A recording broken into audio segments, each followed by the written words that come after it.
राम मंदिर की कहानी मस्जिद बनने के 330 साल बाद शुरू हुई थी हक की जंग। 134 साल चली कानूनी लड़ाई। जाने सब कुछ भगवान राम की नगरी अयोध्या में 22 जनवरी को श्री राम मंदिर में रामलला की प्राण प्रतिष्ठा हो गई।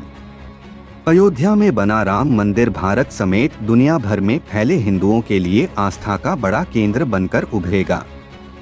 आज जो भव्य राम मंदिर आकार ले रहा है, उसके पीछे दशकों तक चली लंबी कानूनी लड़ाई है। अयोध्या में राम मंदिर निर्माण का सफर काफी चुनौतियों भरा रहा है। बाबरी विवाद, अदालतों में चली लंबी लड़ाई और फिर शीर्ष अदालत के फैसले के बाद मंदिर का निर्माण शुरू होना। अब देशवासियों का 22 जनवरी का इंतजार लगभग खत्म हो गया है। 1528 अयोध्या में राम जन्मभूमि पर मस्जिद बनने से शुरू हुआ विवाद। आइए अब आपको इतिहास में लेकर चलते हैं। किस्सा 1526 से शुरू होता है। ये वो साल था जब मुगल शासक बाबर भारत आया। 2 साल बाद बाबर के सूबेदार मीर बाकी ने अयोध्या में एक मस्जिद बनवाई। यह मस्जिद उसी जगह बनी जहां भगवान राम का जन्म हुआ था। बाबर के सम्मान में मीर बाकी ने इस मस्जिद का नाम बाबरी मस्जिद दिया। ये वो दौर था जब मुगल शासन पूरे देश में फैल रहा था। मुगलों और नवाबों के शासन के दौरान 1528 से 1853 तक इस मामले में हिंदू बहुत मुखर नहीं हो पाए। 19वीं सदी में मुगलों और नवाबों का शासन कमजोर पड़ने लगा। अंग्रेज हुकूमत प्रभावी हो चुकी थी। इस दौर में ही हिंदुओं ने यह मामला उठाया और कहा कि भगवान राम के जन्मस्थान मंदिर को तोड़कर मस्जिद बना ली गई। इसके बाद से रामलला के जन्मस्थल को वापस पाने की लड़ाई शुरू हुई। 1858 बाबरी मस्जिद बनने के 330 साल बाद हुई पहली FIR। मीर बाकी के मस्जिद बनाने के 330 साल बाद 1858 में लड़ाई कानूनी हो गई, जब पहली बार परिसर में हवन पूजन करने पर एक FIR हुई। अयोध्या रिविजिटेड किताब के मुताबिक 1 दिसंबर 1858 को अवध के थानेदार शीतल दुबे ने अपनी रिपोर्ट में बताया कि परिसर में चबूतरा बना है। ये पहला कानूनी दस्तावेज है जिसमें परिसर के अंदर राम के प्रतीक होने के प्रमाण हैं। इसके बाद तारों की एक बाड़ खड़ी कर विवादित भूमि के आंतरिक और बाहरी परिसर में मुस्लिमों और हिंदुओं को अलग अलग पूजा और नमाज की इजाजत दी गई।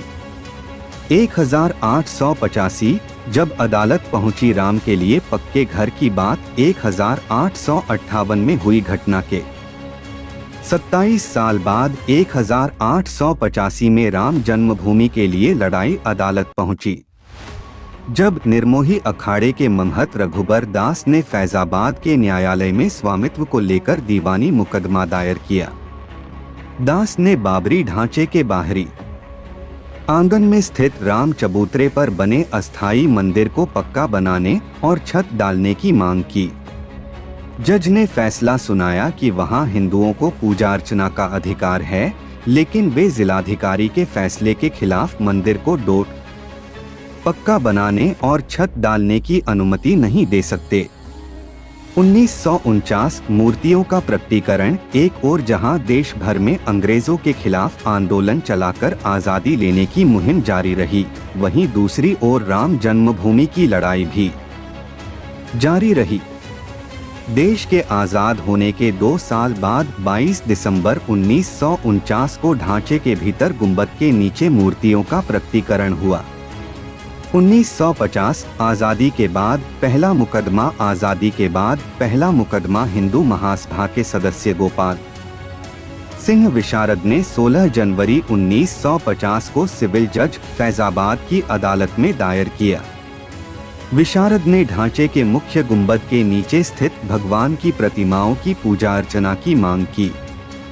करीब 11 महीने बाद 5 दिसंबर 1950 को ऐसी ही मांग करते हुए महंत रामचंद्र परमहंस ने सिविल जज के यहाँ मुकदमा दाखिल किया। मुकदमे में दूसरे पक्ष को संबंधित स्थल पर पूजा अर्चना में बाधा डालने से रोकने की मांग रखी गई। 3 मार्च 1951 को गोपाल सिंह विशारद मामले में न्यायालय ने मुस्लिम पक्ष को पूजा अर्चना में बाधा न डालने की हिदायत दी। ऐसा ही आदेश परमहंस की तरफ से दायर मुकदमे में भी दिया गया।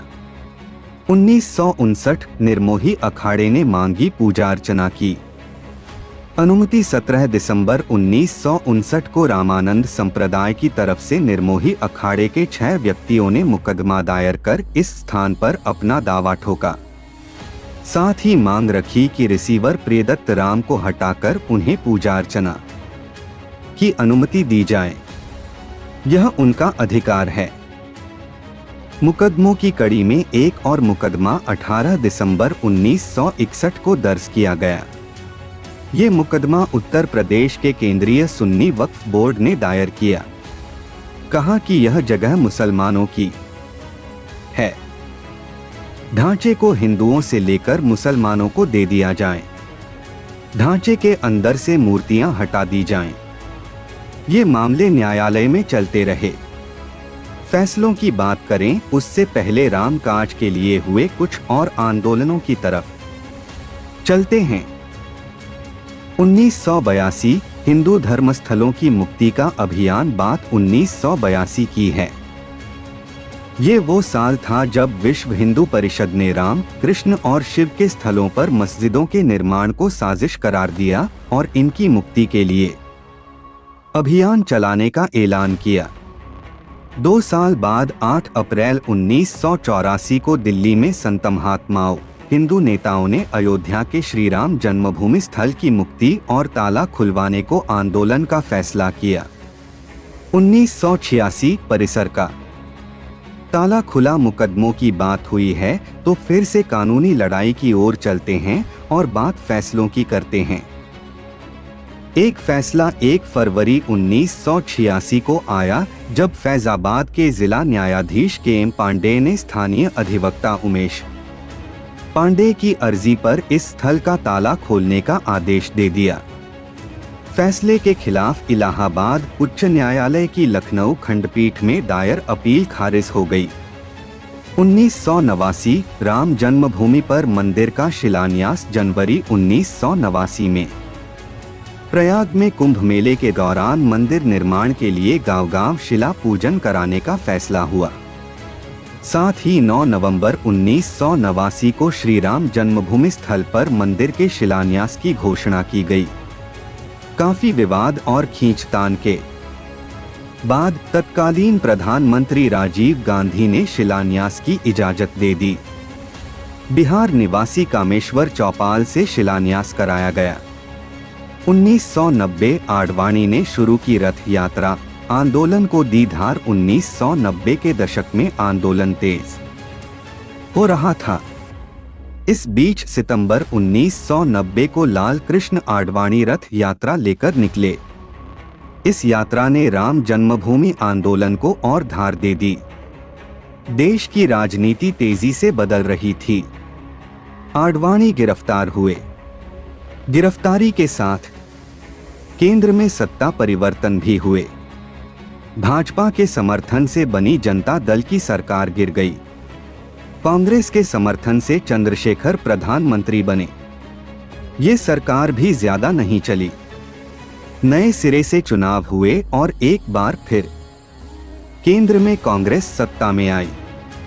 इन सब के बीच आई वो ऐतिहासिक तारीख जिसका जिक्र किए बिना ये किस्सा पूरा नहीं हो सकता है। 1992 विवादित ढांचा गिरा। कल्याण सरकार बर्खास्त। तारीख थी 6 दिसंबर 1992। इस दिन अयोध्या पहुंचे हजारों कारसेवकों ने विवादित ढांचा गिरा दिया। इसकी जगह इसी दिन शाम को अस्थायी मंदिर बनाकर पूजा अर्चना शुरू कर दी। केंद्र की तत्कालीन पीवी नरसिम्हा राव सरकार ने राज्य की कल्याण सिंह सरकार सहित अन्य राज्यों की भाजपा सरकारों को भी बर्खास्त कर दिया। उत्तर प्रदेश सहित देश में कई जगह सांप्रदायिक हिंसा हुई जिसमें अनेक लोगों की मौत हो गई। अयोध्या श्री राम जन्मभूमि थाना में ढांचा ध्वंस। मामले में भाजपा के कई नेताओं समेत हजारों लोगों पर मुकदमा दर्ज कर दिया गया। इसके साथ ही रामकाज की कानूनी लड़ाई में मुकदमों की संख्या में और इजाफा होने लगा। 1993 दर्शन पूजन की अनुमति मिल गई। बाबरी ढहाए जाने के 2 दिन बाद 8 दिसंबर 1992 को अयोध्या में कर्फ्यू लगा था। वकील हरिशंकर जैन ने उच्च न्यायालय की लखनऊ खंडपीठ में गुहार लगाई कि भगवान भूखे हैं, राम भोग की अनुमति दी जाए। करीब 25 दिन बाद 1 जनवरी 1993 को न्यायाधीश हरिनाथ तिलहरी ने दर्शन पूजन की अनुमति दे दी। 7 जनवरी 1993 को केंद्र सरकार ने ढांचे वाले स्थान और कल्याण सिंह सरकार द्वारा न्यास को दी गई भूमि सहित यहां पर कुल 67 एकड़ भूमि का अधिग्रहण कर लिया। 2002 हाई कोर्ट में शुरू हुई मालिकाना हक पर सुनवाई। अप्रैल 2002 में उच्च न्यायालय की लखनऊ खंडपीठ ने विवादित स्थल का मालिकाना हक तय करने के लिए सुनवाई शुरू हुई। उच्च न्यायालय ने 5 मार्च 2003 को भारतीय पुरातत्व सर्वेक्षण को संबंधित स्थल पर खुदाई का निर्देश दिया।